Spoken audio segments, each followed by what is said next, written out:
Welcome, and this is the 10th time that we're sitting down and having a chat about the latest in tech trends here at Fiskal.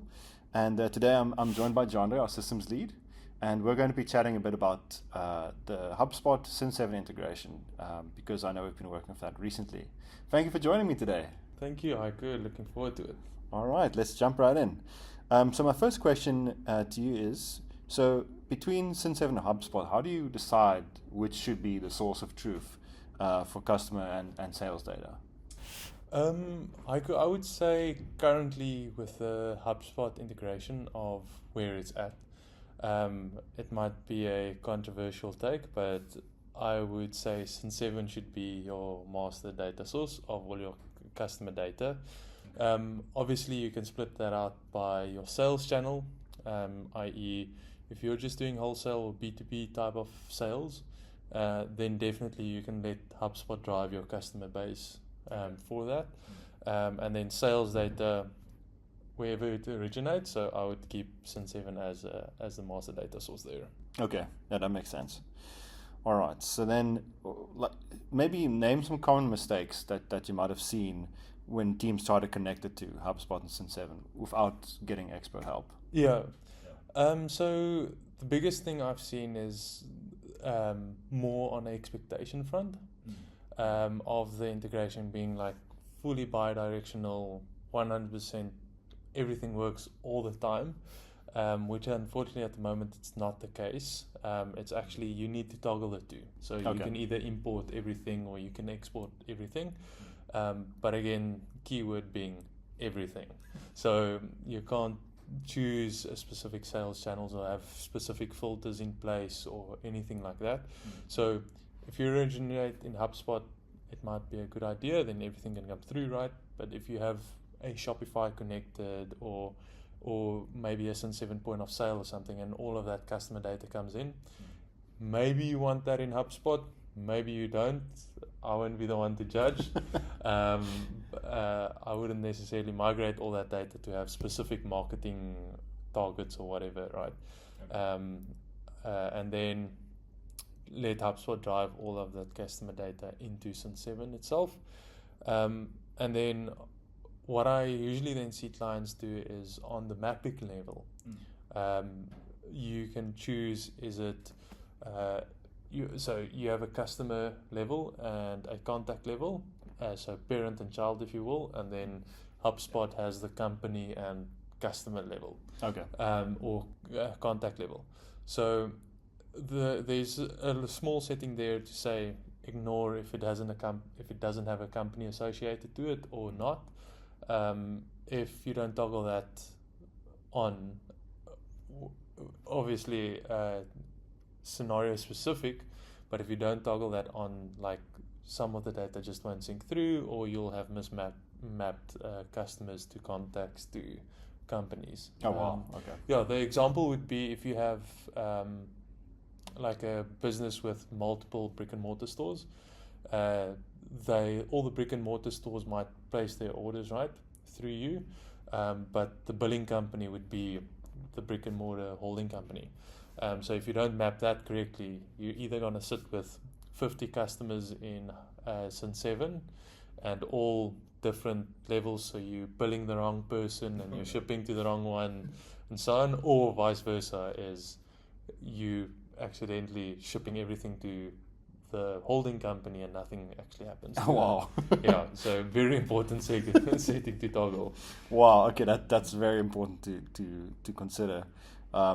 Yeah, but you also mentioned a very important aspect is the expectation management. Yes. Yeah, yes. So that makes sense. Like I think that's the same with any software integration, is to make sure that when people ask for an integration, they know what they're asking for. Yes, and I see that so often, and I try and break it down to like, I go out, I show them a demo of what it should look like, what they were hoping. Because that expectation is it's going to be seamless, like a Xero or a QBO integration, and that's just purely not the case. Okay. that's very good to know. So that actually carries over into my next question. So are there any metrics or reports that people can look at to make sure that the data is pulling through correctly? Yeah, so if you decide to export your customer data, then sure, you can compare your customer exports to your HubSpot exports. Okay. And then there's like certain triggers about when the data can sync through. So you can kind of figure that out. On the flip side to that, if you decide, so again, there's most probably going to be like 1% group of companies that do a bidirectional sync, like toggle it over and back. You can compare like the sales overview report and fulfillment reports with your HubSpot sales reports and your metrics there. If everything's integrated properly with all products and so on, you shouldn't have too many issues and variances. But there is a error screen showing you like what sales didn't sync through or anything. Yeah. Oh, that's useful. Okay. Yeah. No, that's great. Okay. So then basically how does HubSpot then fit into the broader mix of software systems? Like, let's say there's like a QuickBooks or Xero also involved. Like, where does that fit into the picture?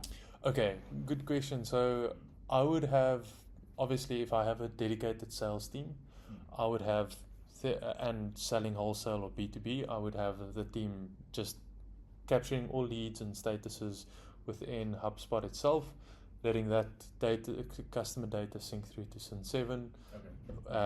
Whichever deal stage, so you can set like its initial stage or it's committed or they've signed a contract, you can set it to sync through into Cin7, the customer itself. Obviously you can create the sales order from there, and then I would that would obviously, if you have a fulfillment and so on happening, that'll then sync over to your Xero accounting software, recognizing your revenue on whichever sales channel you add. Yeah. Okay, great. Okay, but that makes a lot of sense. So let's say if a company already has like a bit of a messy setup with Cin7 and HubSpot, for instance, what's the first thing they should fix before turning the integration on? So what to fix first? So I would focus on. It's actually a difficult question because it's not like a rule of thumb for everyone. Yeah, 100%. I would clean up HubSpot first. Okay. The sales team, if you have sales, your sales, the business is going to be happy, and then it gives you a little bit of time to solve the rest of it, the issues, right? Nice. So I would focus sales team, clean up HubSpot as far as possible, then use that data, compare it to Cin7, right? Because you're going to have a knock-on effect on if you're consolidating or not into your accounting softwares. Okay. So if you try and fix it, all of the messes are going to end up in your next systems. So I would start where it originates, then into Cin7, and then clean up the final bit in your accounting software. Okay, yeah, because that sounds like a bit of chaos that can continue onwards. Yes, there's a very nice feedback loop between your two accounting softwares. Okay. So or between Cin7 and your accounting software. So yeah, be aware of that. Usually tips I give is merge your customers if they have the same thing. Maybe if you really needed to force an update, you can add like a space in the back, or just add new or something in the back for the initial sync. Then once everything is cleaned up and you know you don't have any duplicates, update the naming convention and let it flow through again, and then you'll have everything in a nice state. Yeah. Wow. Okay, that's very good to know. Yeah. Thank you so much. I think I learned quite a bit now because watching your original HubSpot video was very informative, and just had a few questions, and thank you for answering them. No, I think a lot of my comments here was echoed in my video. Okay. So good. Yeah, please go and watch that video. Yeah, we'll also link it. We'll link it in the description also. Okay, because I think the two go very well together. Okay. Great. All right. Thank you so much, and we will see you in the next one.